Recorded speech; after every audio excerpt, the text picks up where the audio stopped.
masih suasana kemerdekaan, maka saya akan ambil judul dari firman Tuhan adalah kemerdekaan. Kita baca dalam 2 Petrus pasal yang kedua, ayatnya yang ke-19. 2 Petrus pasalnya yang kedua, ayatnya yang ke-19. Saya baca demikian kebenaran firman Tuhan. Mereka menjanjikan kemerdekaan kepada orang lain, padahal mereka sendiri adalah hamba-hamba kebinasaan. Mereka siapa yang dikalahkan orang? Ia adalah hamba orang itu. Nah, balik ke daimane ira samaha sofaya ada lafabu wange fae baniha baya ira samosa sano ni osabuyu buah-buah ji toel sama kiko niha bereme niha siso sino alani hadiah ia tobali sabuyu jangai ya ia aduh. Bapak Ibu, saya kembali kepada tema daripada firman Allah. Bapak Ibu, adalah kemerdekaan. Saya saya tanya-tanya di Opung semalam, negara yang pernah menjajah Indonesia. Rupanya yang pernah menjajah Indonesia ini adalah ada 6 negara, kata Opung. Ada 6 negara. Pertama sekali menjajah Indonesia ini adalah Portugis. Dimulai dari 1509 sampai dengan 1595. Portugis menjajah Indonesia sebelum merdeka. Baru negara yang kedua Spanyol. Ya, dijajah mulai dari tahun 1521 sampai dengan 1692. Itu Spanyol, kata Google. Lalu Belanda menjajah itu paling lama. Belanda ini menjajah Indonesia adalah kurang lebih 330 tahun. Mulai dari tahun 1602 sampai dengan 1942. 3 tahun lagi nanti baru merdeka. Belanda, Bapak Ibu Saudara. Baru Prancis 1806 sampai dengan 1811. Baru Inggris. Rupanya Inggris pernah menjajah Indonesia di tahun 1811 sampai dengan tahun 1816. Hanya sekitar 5 tahun kurang lebih. Baru terakhir, disitulah kita merdeka di tangan Jepang.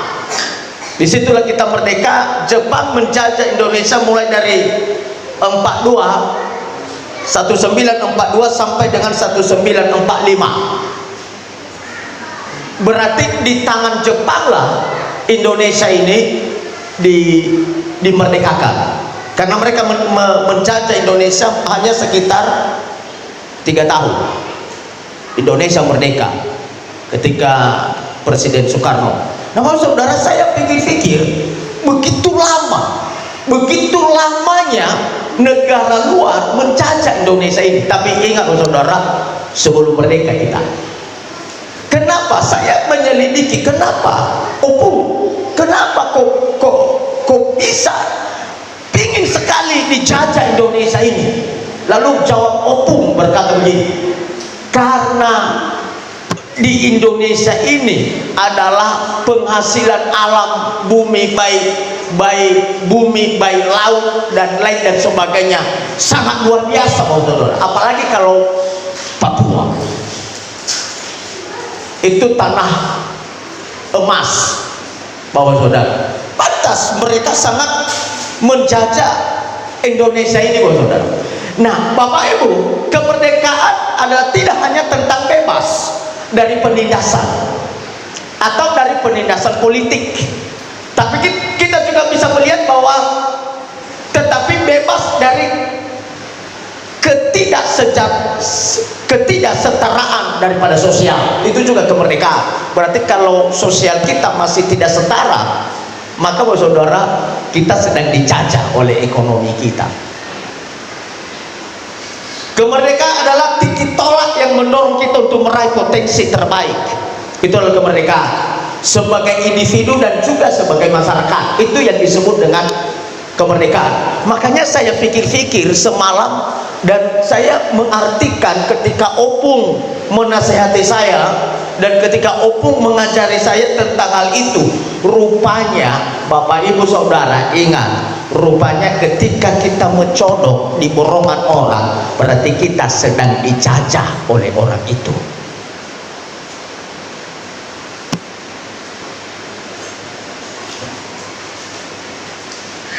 Tahun berapa ya? 25.000 getah sekilo.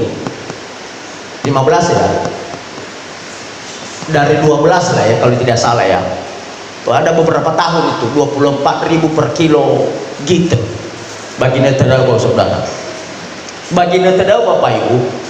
Lasogo toke evato anggota meidau baha. Ya kan? Itu kita sedang dijajah oleh yang punya karek. Karena jajahan bukan karena orang luar, tapi jajahan itu karena ketidaksetaraan sosial, ketidaksetaraan ekonomi. Itu juga adalah merupakan sebuah jajahan, saudara. Tapi kita lanjut, saya tidak ke situ karena itu jasmani. Bangsa Israel juga dijajah. Dua suku, dua bangsa Israel, ada bangsa Yehuda dan bangsa Israel. Rupanya bangsa Israel juga dijajah orang Mesir 430 tahun.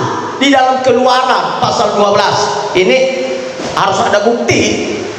Kalau tidak ada bukti nanti dibilang saya bohong soal Alkitab. Saya baca dalam Keluaran 12:41. Lamanya orang Israel diam di Mesir adalah 430 tahun.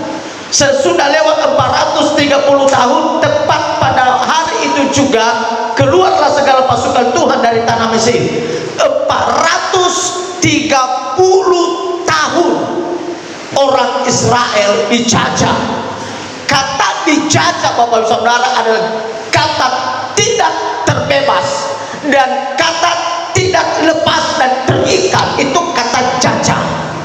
Bapak Saudara, 430 tahun diperbudak di tanah Mesir. Kita lihat juga Bapak Saudara di Babilonia.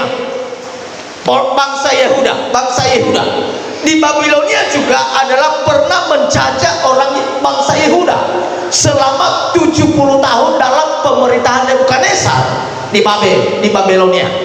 Bapak Saudara, kita lihat Yeremia pasal 25. Kalau Alkitab harus pakai bukti dengan ayat Bapak Ibu. Yeremia 25:11-12. Maka seluruh negeri ini akan menjadi reruntuhan dan ketandusan, dan bangsa-bangsa ini akan menjadi hamba kepada Raja Babel 70 tahun lamanya. Kemudian sesudah genap ke 70 tahun itu, demikian firman Tuhan, maka aku akan melakukan pembalasan kepada Raja Babel dan kepada bangsa itu oleh karena kesalahan mereka, juga kepada negeri orang yang Kasdim, dengan membuatnya menjadi tempat-tempat yang tandus untuk selama-lamanya. 70 tahun 70 tahun bangsa Yehuda dijajah di Babilonia atau di kerajaan Babel pada masa pemerintahan Nebukadnezar.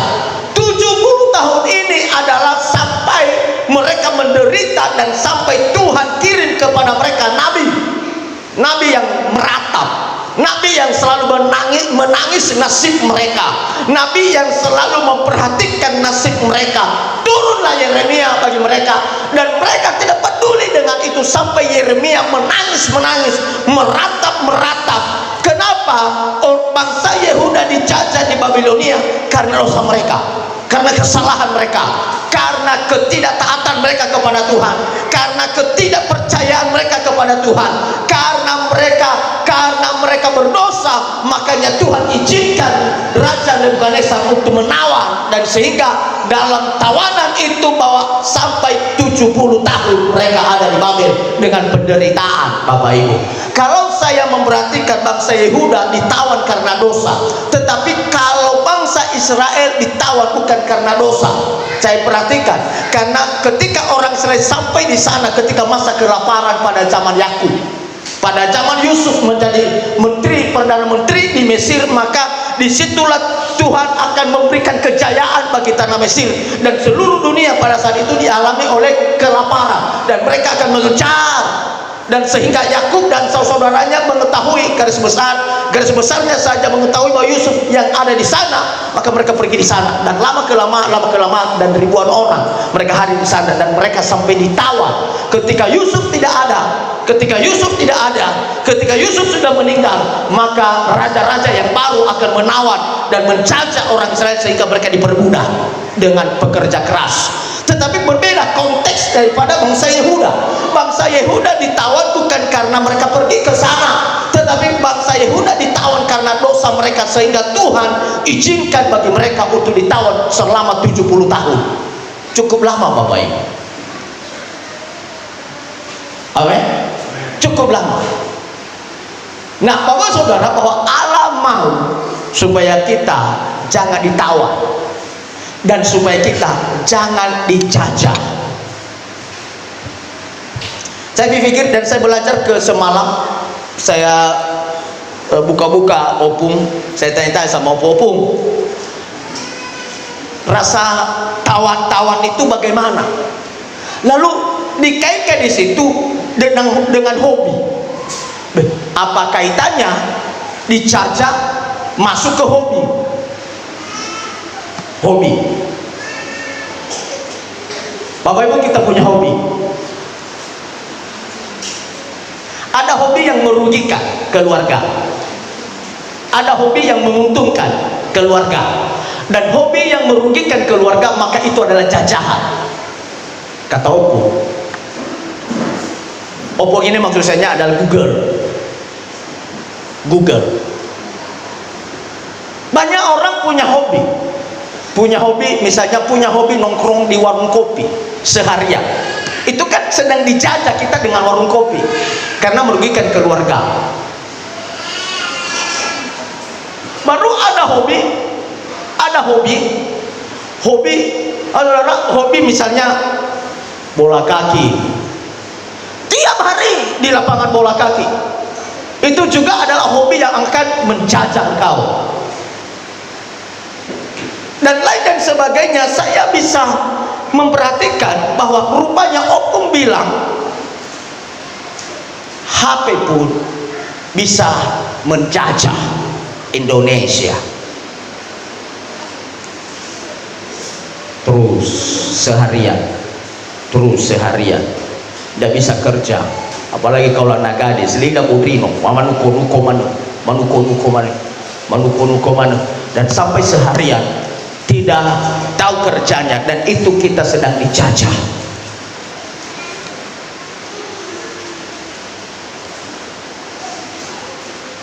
Banyak yang menghadang kita untuk kita tidak merdeka, Bapak Saudara. Saya baca satu ayat. Banyak kali yang membuat kita dijajah supaya kita jangan bebas. Kemerdekaan adalah kebebasan. Sekali lagi ya, kemerdekaan adalah kebebasan. Kalau kita belum merdeka berarti kita belum bebas dari ikatan. Saya baca dalam Galatia 2 ayat 4. Memang ada desakan dari saudara-saudara palsu yang menyusup masuk, yaitu mereka yang menyelundup ke dalam untuk menghadang kebebasan kita, menghalangi kebebasan kita yang kita miliki di dalam Kristus Yesus, supaya dengan jalan itu mereka dapat memperhambakan kita. Bapak Ibu Saudara, banyak orang tidak senang kalau kita bebas dari ikatan dunia ini. Banyak orang tidak senang kalau kita tidak bebas dari hobi yang merugikan. Banyak orang tidak senang kalau kita bebas dari ikatan dosa. Banyak orang tidak senang kalau kita bebas dari ikatan dunia ini. Banyak orang menghadang ini adalah menghalangi, membentengi, sehingga supaya kita tetap ikut dan tetap masuk dalam perbudakan mereka dan dalam perhambakan mereka. Ini yang dimaksud dalam Galatia. Dan tapi firman Allah berkata bahwa Tuhan rindu hidup kita bebas dari apapun, Bapak Ibu.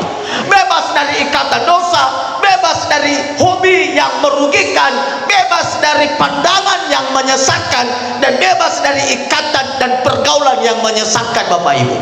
Itu yang dimaksud dengan firman Allah, kita harus bebas. Saya baca kebebasan ini dalam Mazmur 136 ayatnya yang ke-24 berkata, dan pembebasan kita daripada para lawan kita. Berarti kalau ini hobi yang merugikan berarti lawan. Kalau ini orang yang misalnya yang mengikat kita adalah lawan. Lawan kita bukan manusia ya, sekali lagi Efesus larang itu. Perjuangan kita, perlawanan kita bukan melawan darah dan daging, bukan melawan sesama manusia, tapi perjuangan kita adalah keinginan yang ada dalam diri ini. Dan kebebasan kita adalah daripada para lawan kita, bahwasanya untuk selama-lamanya kasih setianya. Artinya saya bisa membaca dari Mazmur ini, pembebasan yang sempurna adalah hanya datang dari Tuhan. Kita kembali ke ayat semula, Bapak Ibu. Dikatakan bahwa banyak orang menjanjikan kemerdekaan. Banyak orang menjanjikan kemerdekaan kepada orang lain, padahal hidupnya sendiri tidak bebas dari hamba-hamba kebinasaan. Banyak orang yang menjanjikan kepada orang supaya engkau bebas, tetapi dirinya sendiri tidak bisa menyelamatkan dirinya. Maka banyak nabi turun ke bumi menyelamatkan umat manusia, dan tak satu pun yang lulus untuk bisa menyelamatkan dunia pada saat itu. Tetapi Yesus yang tidak berdosa, yang turun dari surga, dia datang ke bumi. Dia datang ke bumi dan hanya dialah yang lolos menyelamatkan saya dan saudara. Amin. Tidak ada satupun nabi berbagai-bagai. Musa pun turun ke bumi, Bapak saudara, gagal sampai ke tanah Kanaan. Nabi Elia, Nabi Elisa, bahkan Nabi Yesaya, Nabi Yeremia, nabi-nabi yang lain. Ada nabi besar, ada nabi kecil, Bapak saudara. Tidak satupun yang sanggup menyelamatkan dunia. Tapi ketika tidak ada yang sanggup menyelamatkan dunia, maka Yesus turun ke bumi untuk menyelamatkan dunia, saya dan saudara, sehingga hari ini kita bebas, terlepas dari ikatan dosa. Amin. Pak saudara, saya memberikan, ada yang diikat oleh roh jahat yang bernama legion. Kita lihat, Bapak saudara, dalam Matius pasal 5. Ada legion ini gila.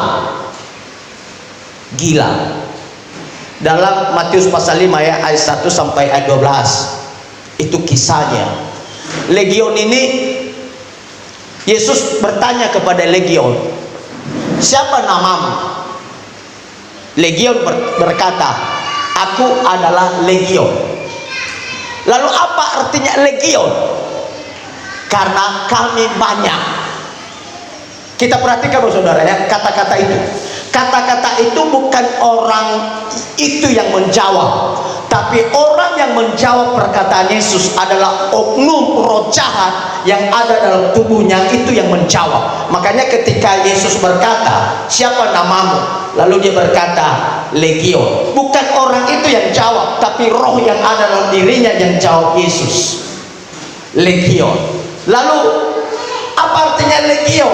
Mereka berkata, karena kami banyak. Berarti di situ kita bisa menyimpulkan, bukan orang gila itu yang menjawab perkataan Yesus, tapi roh jahat itu yang ada di dalam, itu yang menjawab. Kadang-kadang Bapak Ibu Saudara, kadang-kadang kalau marah orang, maki orang, sebenarnya bukan orang itu yang bicara, itu roh jahat itu di dalamnya, itu yang menjawab itu.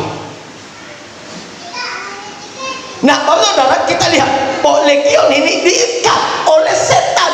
Begitu banyak legion, sehingga orang tidak bisa tidur ketika di malam hari. Tidak bisa tidur ketika di malam hari. Ketika di malam hari, legion ini pergi ke kuburan dan berteriak-teriak.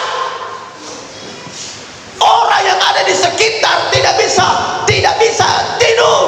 Dan sehingga banyak orang ingin mengikat legion. Dan Alkitab catat, tak satu pun yang bisa menjinakkan dia.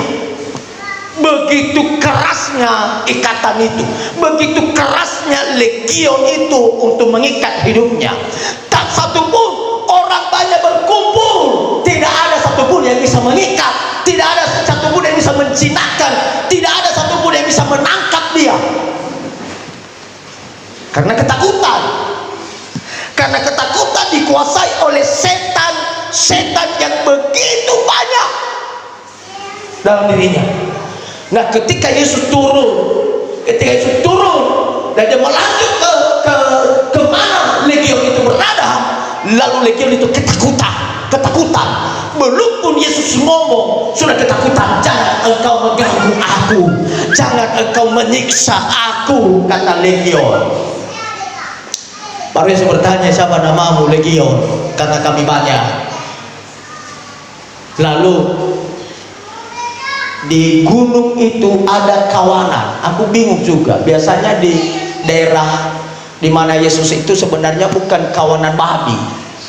Tapi aku heran pada zaman itu, kenapa kawanan babi yang muncul? Yang muncul di Israel sana adalah yang lebih banyak adalah kawanan domba, kawanan kambing, kawanan sapi, dan lain dan sebagainya, keledai, lain dan sebagainya. Tapi di sini muncul kawanan babi. Lalu legion berkata, kami takut, jangan siksa. Kalau begitu kami keluar, tapi suruhlah kami ke babi-babi itu. Dan ketika legion keluar dari tubuh daripada orang yang gila itu, maka mereka masuk ke dalam tubuh babi-babi itu, dan sehingga babi-babi itu masuk ke jurang, dan sehingga tak satupun babi-babi itu yang mati. Maka oleh sebab itu kita umat Kristen tidak ada alasan kita tidak makan babi. Tapi ada satu pelajaran berkata bahwa jangan makan babi. Itu ajaran Kristen. Kenapa? Karena legion masuk di babi-babi itu. Tapi saya perhatikan Alkitab, bahwa saya baca semuanya, Bapak Saudara, bahwa ketika legion itu memasuki babi-babi itu, tak satupun babi-babi itu yang hidup. Semua mati. Berarti bukan babi-babi yang kita pelihara ini. Babi-babi yang dirasuki setan itu dulu adalah sudah mati semua. Babi yang kita pelihara bisa kita makan. Amin. Tapi ada satu doktrin Kristen berkata tidak boleh makan babi. Alasan kenapa? Karena legion masuk di situ. Tapi sudah mati. Tapi itulah doktrin, dan kita tidak berdebat di situ, Bapak Saudara. Ini sudah diikat, Bapak Saudara. Nah, orang yang sudah pernah diikat oleh roh jahat, kita memperhatikan, Bapak Saudara. 2 Petrus pasal 2 ayat 20. 2 Petrus pasal 2 ayat 20. Saya baca, Bapak Saudara.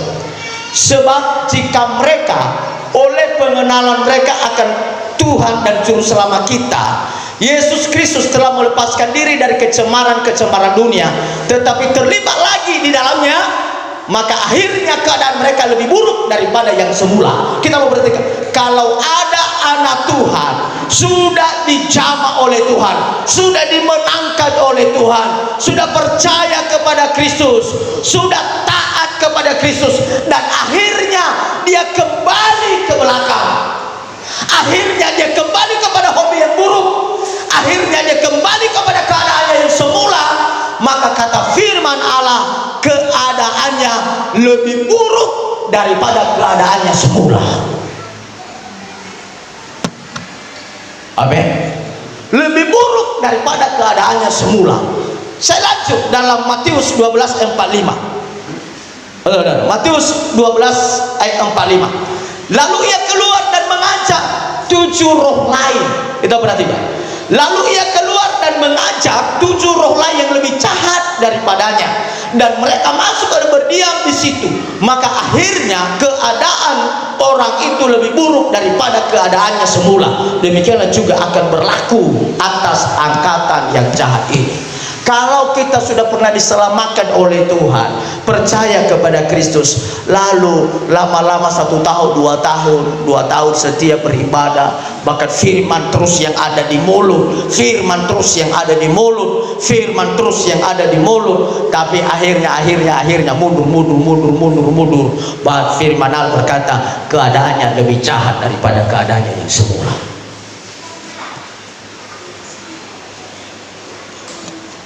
Oke, hati-hati Bapak. Kalau kita sudah dimenangkan oleh Tuhan kembali ke belakang, maka apapun yang terjadi kita halalkan segala cara. Banyak para pendeta, banyak para situa, banyak para majelis jemaat, banyak para pelayan gereja tersinggung sedikit sudah kembali ke belakang, tersinggung sedikit sudah tidak lagi bergereja, tersinggung sedikit sudah tidak mau lagi ke gereja. Banyak itu, dan itulah yang akan menghadang kemerdekaan kita, sehingga kita tidak bebas dari ikatan dunia ini. Amin. Banyak orang Bapak Saudara kembali ke hobi yang lama.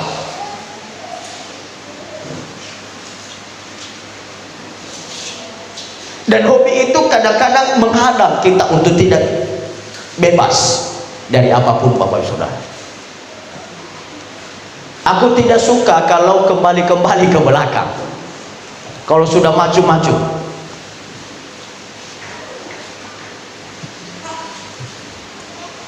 Amin. Haleluya.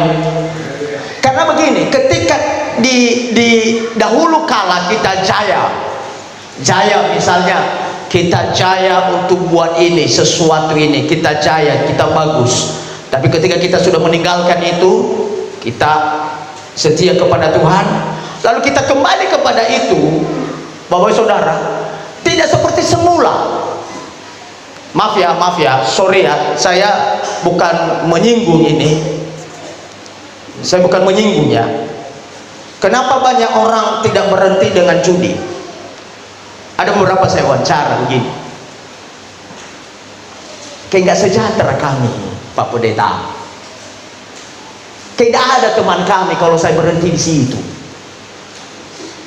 Itu kayak nggak ada teman kami kalau saya kembali di situ, sepertinya banyak teman, kayak hampa. Itulah orang yang tidak kuat Bapak Ibu. Itu judi. Pernah saya wawancara yang mabuk.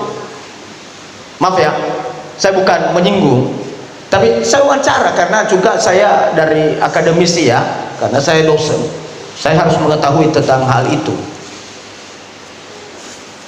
Saya tanya, kenapa kamu susah berhenti dengan minuman keras sampai mabuk-mabuk? Dia bilang, kalau saya berhenti Pak Pendeta, sepertinya tidak ada temanku. Itu sepertinya tidak ada temanku, seperti tidak ada lagi yang bergaul dengan aku, sepertinya tidak ada lagi yang mau dekat dengan aku kalau saya berhenti. Itu jawaban Bapak Saudara, dan memang betul, itu fakta itu, dan kita tidak bisa menghindar dari situ Bapak Saudara. Bukan tidak boleh ya, kalau minum sedikit pun kan Paulus pun anjurkan kan, minumlah Timotius, supaya pencernaanmu bagian dalam, pencernaan ini adalah penyakit dalam, pencernaanmu bisa sembuh sedikit-sedikit, akan pulih. Amin. Haleluya. Makanya kalau perjamuan dulu, kalau memang agak pneumonia kan zaman dulu memang agak pneumonia olivigor.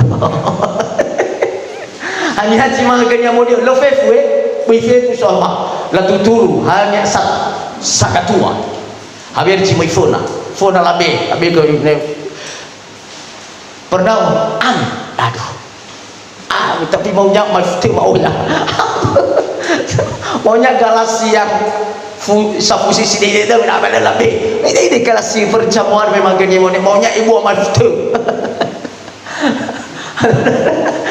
figor. Jangan-jangan figur Bapak Saudara, pernah ku beli anggur yang betul, anggur saya beli, lalu saya buat dulu, saya tidak tahu kapan itu saya buat dulu, saya tidak campur, betul-betul anggur, sampai banyak suku dengan sampai ibu-ibu wanita bakal balik lada, memang akan nyampunin.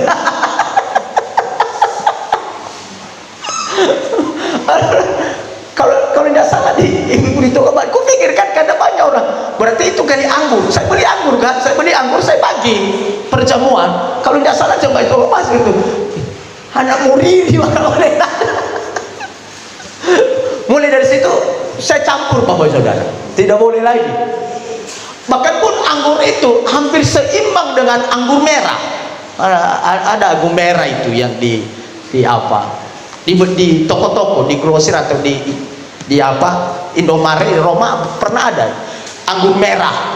Bahwa anggur merah itu juga olong itu satu, nama bahasa kuno sih namanya satu saloki. Ya, saloki ya. Diminum mulai oyong. Oh saudara. Dan Bapak Ibu Saudara, bahwa kalau saya terjemahkan ke bahasa teologis, itu adalah bahasa temporal. Temporal ini Bapak Saudara, pengalamanmu tidak bisa engkau memberikannya kepada orang lain, karena berbeda pengalaman kita masing-masing Bapak Ibu. Sama juga kita merasakan kasih Tuhan itu adalah temporal. Bapak Saudara, berbeda kasih Tuhan yang saya alami dan berbeda juga kasih Tuhan dan mujizat Tuhan yang Bapak Ibu alami. Amin. Pasti berbeda. Itu temporal. Maka oleh sebab itu Bapak Saudara, bahwa hanya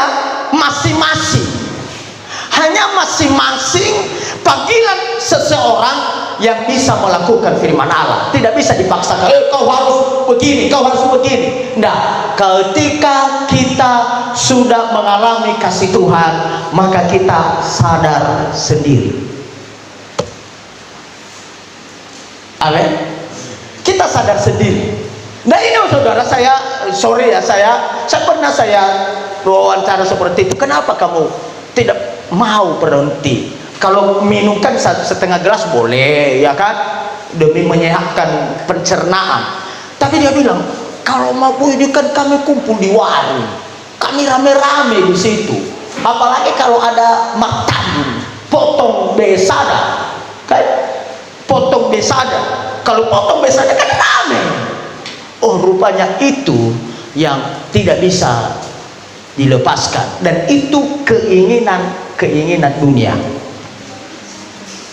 Bapak Ibu Saudara, saya tanya Bapak Ibu, ketika Yesus hadir di bumi ini, banyak tidak temannya? Lebih banyak orang yang tidak suka dengan dia daripada orang yang berteman dengan dia. Semua Farisi tidak suka sama dia, semua ahli Taurat tidak suka sama dia, semua orang yang tahu Alkitab pada zaman itu tidak suka dengan dia, semua orang yang punya jabatan tidak suka dengan dia. Tapi apakah Yesus peduli dengan itu? Tidak, no problem. Dia tetap menjalankan tugas untuk menyelamatkan dunia.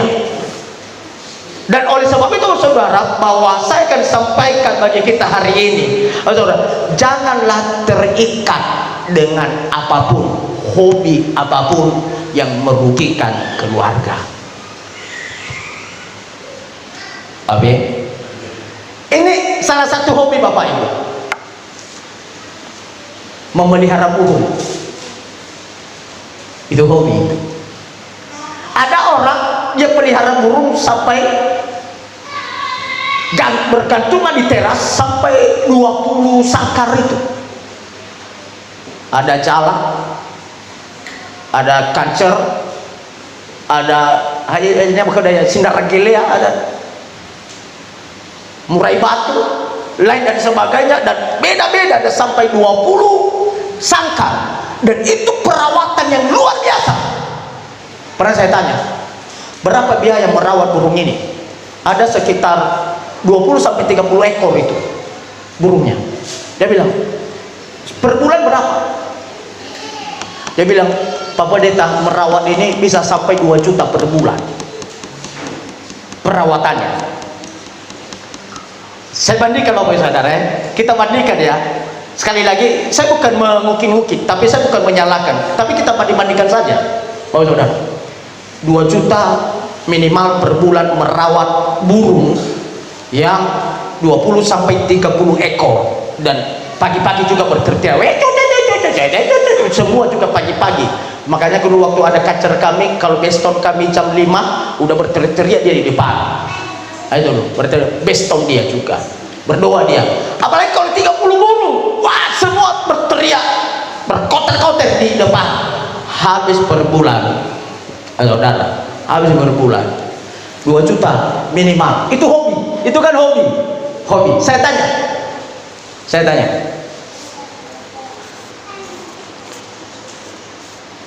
berapa anak bapak? Tidak banyak Pak Pendeta, hanya 5. Di mana semua? Ada 3 yang merantau.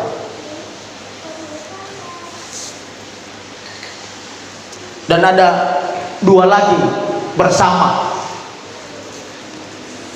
Saya tanya, udah sekolah semua yang merantau? Enggak Pak Pendeta, ada yang tamat SD, ada yang tamat SMP dan pergi mereka merantau. Kenapa tidak melanjut? Karena tidak ada biaya. Bayangkan Bapak Ibu Saudara, coba bandingkan ya, bayangkan. Kenapa mereka tidak sekolah? Karena tidak ada biaya. Tapi memelihara burungmu sampai 2 juta per bulan ada biaya. Tapi menyekolahkan anakmu tidak ada uang. Mana yang benar Bapak Ibu? Kira-kira hobi atau yang mana? Coba dulu, coba bisa dijawab. Antusias saudara, coba bisa dijawab. Mana yang benar di sini? Hobi atau yang mana? Anak. Kalau hobi baru bayangkan saudara. Tidak ada. Aku bilang yang 3 orang ini tidak ada yang tamat SMA, tidak ada Pak Pendeta. Yang 1 tamat SD merantau, yang 2 adalah hanya tamat SMP merantau. Bapak Ibu Saudara, saya tanya kenapa mereka tidak ada sekolah? Kemana lah ekonomi ada Pak Pendeta? Ekonomi susah lagi TV. Lama tinggal Tuhan 2 juta per bulan pelihara burungnya. Tapi menyekolahkan anaknya tidak ada uang. Itu Bapak Ibu Saudara itulah yang salah. Amin. Saya pelihara burung juga, ada burung jala ini udah sekitar lebih 5 tahun itu. Saya hitung-hitung dalam seminggu aja, karena kadang 5 hari udah habis 1 kilo, berapa? 15.000 atau 10.000 itu. Karena ibu gambar selalu membeli. Ya selama 5 tahun berapa? Tapi bukan dalam arti Bapak Ibu Saudara hobi itu harus dibanyakan. Sampai 20 sampai 30 ekor merawat itu, pagi harus disiram, pagi harus dimandikan, digini-ginikan. Anaknya tidur tidak mau membangunkan. Jangan bangunkan anakku. Kenapa? Karena nanti saya kasihan kalau dia bangun loh. Banyak orang sayang anak tapi salah. Banyak orang sayang sama anak tapi kalau dibangunkan pagi, mama Uco jangan bangunkan dia, kasihan masih tidur dia, padahal udah mau sekolah. Hanya oleh karena kasihan tidak sekolah. Amsal berkata, jangan sayang rotan di punggung anakmu. Jangan engkau nama dikata baik atali sinue bahulu donomo, tapi jangan juga karena tidak salah pukul, tidak salah, tidak salah. Kalau salah, karena itu demi mendidik. Mungkin tubuhnya menderita, tapi nyawanya, kata Amsal Sulaiman berkata, nyawanya terselamatkan bagi Tuhan. Amin. Makanya kadang-kadang saudara, rasa sayang ini kadang-kadang menghalangi masa depan mereka. Nah oleh sebab itu inilah yang terikat bagi kita. Nah Alkitab catat hari ini saudara, kita harus bebas dari jajahan-jajahan itu. Demikian firman Allah, kita bagi berdiri saudara.